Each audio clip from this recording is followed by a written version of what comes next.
आगे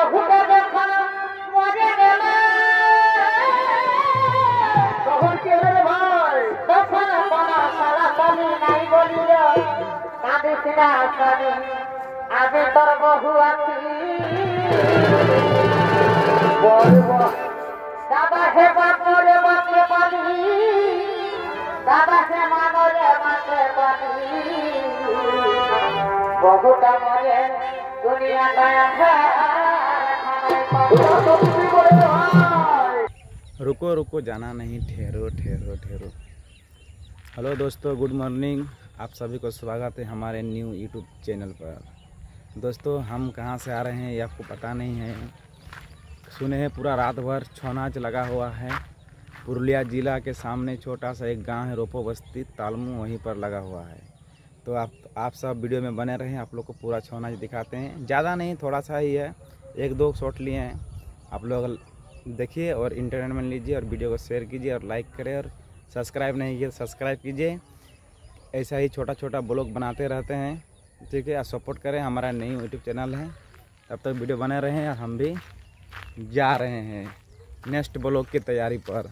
तब तक रुकिए, जाना नहीं, वीडियो को देख लीजिए।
Bye. দিনে খাই আমি লড়ে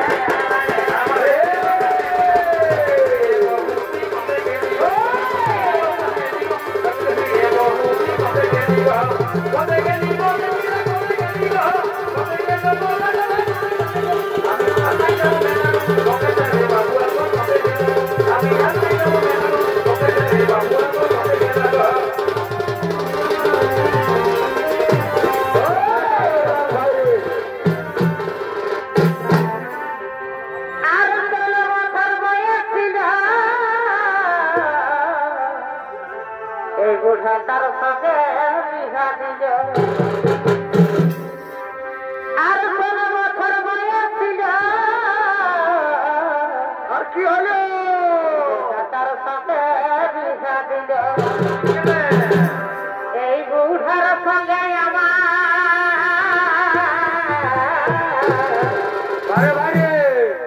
এই বুড়ার সঙ্গে আমার মন নাহি মেশে তো বলে দিল আমাকে দিতে দেওয়ার আছে তো বলে দিল আমাকে দিতে দেওয়ার আছে তো বলে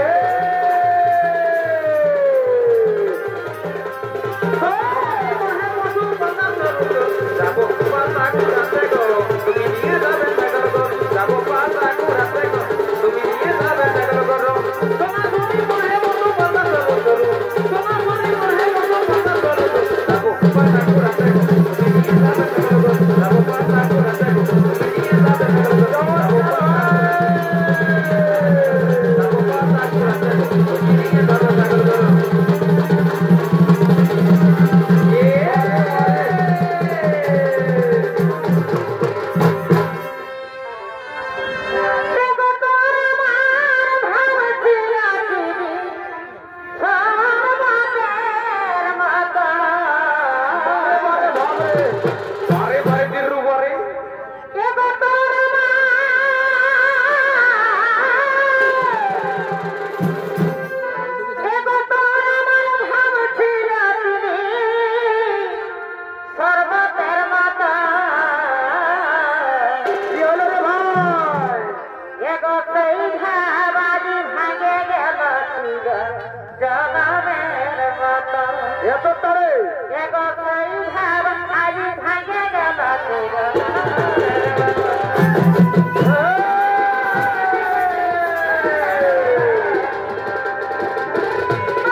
अरे भाई एगो आना तीरुन के तरफिया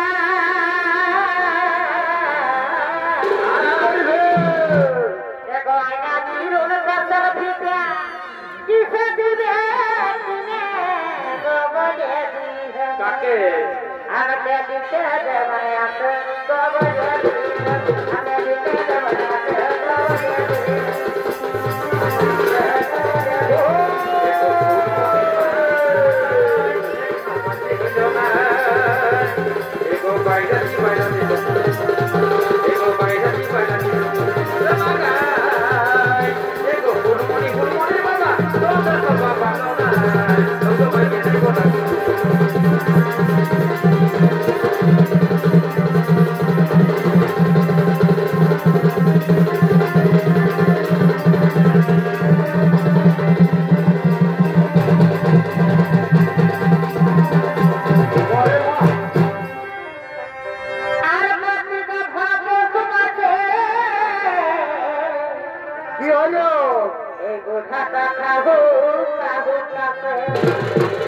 কি হয়েছে নাকি এখন নাকি দেখা তোমাকে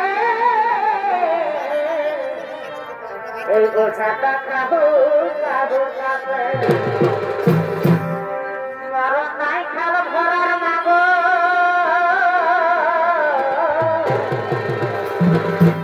মরণ নাই বাড়ি ভয়ার মাগো আর কবি আমাকে কি তোমার ভাষা থাকে গোবদেবী আমাকে দিতে দেবে আছে গোবদেবী আমাকে দিতে দেবে আছে গোবদেবী ওয়া জগো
चले जाओ ठीक है ठीक है बाबू ठीक है बुढ़ा बोलबी ना কেন বুড়ার মতো নইতে থাকে কি বলবি আর কি বলবো এই বুড়া থাকে কেন বুড়ার মতো নইতে থাকে এত প্রকার প্রাণে আমাকে মাগো কি করে এত প্রকার প্রাণে আমাকে মাগো কেড়ে মাগো রাখে গোবদেবী আমাকে দিতে দেবে আছে গোবদেবী দিতে নমস্কার